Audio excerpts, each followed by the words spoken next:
ఆంధ్రప్రదేశ్ రాజకీయాల్లో వక్ఫ్ బిల్ వ్యవహారం ప్రకంపనలు పుట్టించేలా కనిపిస్తుంది.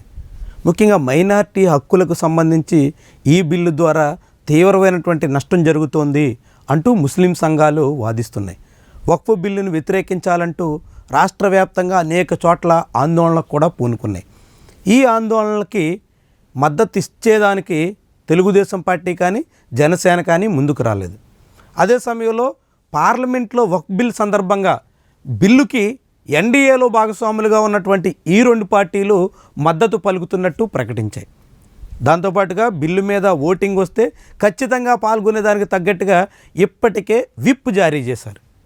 తెలుగుదేశం పార్టీ తరపున ఆ పార్టీ విప్ గంటే హరీష్ చంద్ర బాలయోగి ఇప్పటికే దానికి సంబంధించినటువంటి ఎంపీలందరికీ విప్ జారీ చేయడంతో తెలుగుదేశం పార్టీ అధికారికంగానే వక్ఫ్ బిల్లుకి మద్దతు ఇస్తుంది. జనసేన కూడా వక్ఫ్ బిల్ ద్వారా ముస్లింలకు అనేక రకాల ప్రయోజనాలు ఉంటాయి కాబట్టి తాము కూడా మద్దతు ఇస్తున్నాము అంటూ చెప్పుకొచ్చింది. దాదాపుగా బీజేపీ వాయిస్ని జనసేన కూడా వినిపించింది. దాంతో బీజేపీ ప్రవేశపెడుతున్నటువంటి బిల్లుకి జనసేన తెలుగుదేశం పార్టీలు మద్దతుగా ఉన్నట్టు తేటతెల్లం అయిపోయింది. అదే సమయంలో వైఎస్ఆర్సీపీ ఈ బిల్లును వ్యతిరేకిస్తాం అంటూ ప్రకటించింది. అంతేకాకుండా ఈ బిల్లుకి వ్యతిరేకంగా ఆంధ్రప్రదేశ్లోని అనేక చోట్ల జరిగిన నిరసన కార్యక్రమంలో వైఎస్ఆర్సీపీ నాయకులు పాల్గొనడమే కాకుండా పార్లమెంట్లో ఈ బిల్లును తాము వ్యతిరేకించబోతున్నట్టుగా వెల్లడించారు. దానికి తగ్గట్టుగానే పార్లమెంట్ వేదికగా వైఎస్ఆర్సీపీ లోక్సభ పక్ష నాయకుడు మిథున్ రెడ్డి అధికారికంగా బిల్లుని అపోజ్ చేస్తున్నట్టు చెప్పేశారు. ఇక ఈరోజు ఓటింగ్ సందర్భంగా వైఎస్ఆర్సీపీ దాదాపుగా వ్యతిరేకంగా ఓటు వేయడం ఖాయంగా కనిపిస్తుంది. ఇది ఒక ఆసక్తికరమైనటువంటి పరిణామం. ఎందుకంటే వైఎస్ఆర్సీపీ 2019 నుంచి ఇంకా చెప్పాలంటే 2014 తర్వాత నుంచి బీజేపీ ప్రవేశపెట్టినటువంటి బిల్లులకి మోదీ ప్రభుత్వం తీసుకొస్తున్నటువంటి వ్యవహారాలకి ఎక్కడా వ్యతిరేకంగా ఓటేసిన దాఖలాలు లేవు. ఓటేసేందుకు సిద్ధపడినటువంటి అనుభవం లేదు. మొట్టమొదటిసారిగా బీజేపీ నాయకత్వం మోదీ ప్రభుత్వం తీసుకొస్తున్న బిల్లుకి వ్యతిరేకంగా ఓటేసేదానికి వైఎస్ఆర్సీపీ సిద్ధపడింది. ఇదొక ఆసక్తికరమైనటువంటి పరిణామం. వైఎస్ఆర్సీపీ వ్యవహారాలకి సంబంధించి ఆ పార్టీ తొలిసారిగా మోదీ ప్రభుత్వ బిల్లుని వ్యతిరేకించే దానికోసం నిలబడినటువంటి వైనం ఒక కీలకమైనటువంటి పరిణామం. ఎందుకంటే ఆంధ్రప్రదేశ్లో ఉన్న 3 పార్టీలు అన్నింటా మోడీకి మద్దతు పలుకుతాయి.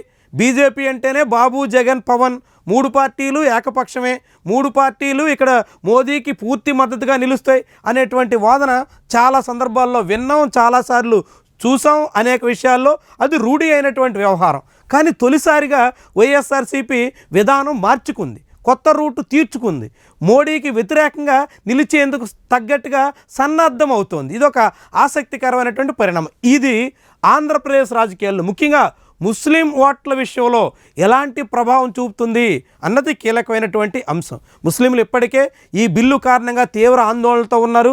ఈ బిల్లుని వ్యతిరేకిస్తున్నారు.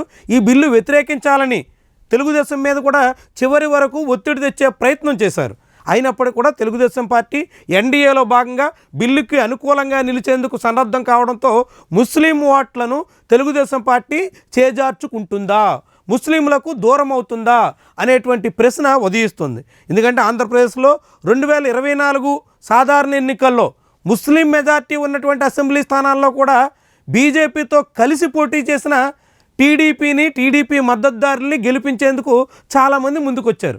ఉదాహరణకి రాయచోటి, ఆదోని ఇలాంటి అనేక అసెంబ్లీ నియోజకవర్గాల పరిధిలో ముస్లిం ఓటర్లు దాదాపు 40% పైబడి ఉన్నప్పటికీ కూడా ఆయా నియోజకవర్గాల్లో తెలుగుదేశం పార్టీ కూటమి అభ్యర్థులు జెండా ఎగరేయగలిగారు. ఇదంతా ముస్లిం మద్దతు వల్లే సాధ్యమయ్యింది. ఇప్పుడు అలాంటి ముస్లిం ఓటర్లని తెలుగుదేశం పార్టీ దూరం చేసుకుంటే వక్ఫ్ బిల్లు కారణంగా ముస్లింల్లో వ్యక్తమవుతున్నటువంటి వ్యతిరేకత తెలుగుదేశం పార్టీ మీద ప్రభావం చూపితే ఎలాంటి పరిణామాలు ఉంటాయి అన్నది ముఖ్యమైనటువంటి అంశం. 2019 నుంచి 2024 మధ్య వైఎస్ జగన్మోహన్ రెడ్డి పూర్తిగా బీజేపీకి అనుకూలంగా వ్యవహరించారు, బీజేపీ ప్రవేశపెడుతున్నటువంటి అన్ని బిల్లులకు మద్దతు పలికారు అనేటువంటి కారణంతో అనేక మంది ముస్లింలు జగన్మోహన్ రెడ్డికి దూరం అయ్యారు.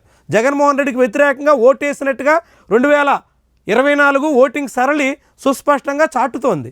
ఇలాంటి తరుణంలో ఇప్పుడు జగన్మోహన్ రెడ్డి స్థానంలో చంద్రబాబు చేరి బీజేపీకితో అంటకాగుతూ బీజేపీకి అనుకూలంగా అన్ని బిల్లులకి మద్దతు ప్రకటిస్తూ ఎన్డీఏ భాగస్వామి అనేటువంటి పేరుతో బీజేపీ బిల్లులకి మైనార్టీలకి వ్యతిరేకం అనేటువంటి వాదన ఉన్న తరుణంలో కూడా మద్దతు పలుకుతుంటే ఆ మైనార్టీలు మళ్ళీ తెలుగుదేశం పార్టీ నుంచి వైసీపీ వైపు మళ్ళుతారా అనేటువంటి ప్రశ్న కూడా ఉదయిస్తుంది. ఏవైనా కేంద్ర ప్రభుత్వం ప్రవేశపెడుతున్నటువంటి వక్ఫ్ బిల్ ఆధారంగా ఆంధ్రప్రదేశ్ రాజకీయాల్లో మైనార్టీల నిర్ణయం ఎటు ఉంటుంది, మైనార్టీలు ఎటు మొగ్గుతారు, మైనార్టీలు ఈ పరిణామాల్ని ఎలా చూస్తారు అన్నవి ముఖ్యమైనటువంటి అంశాలు.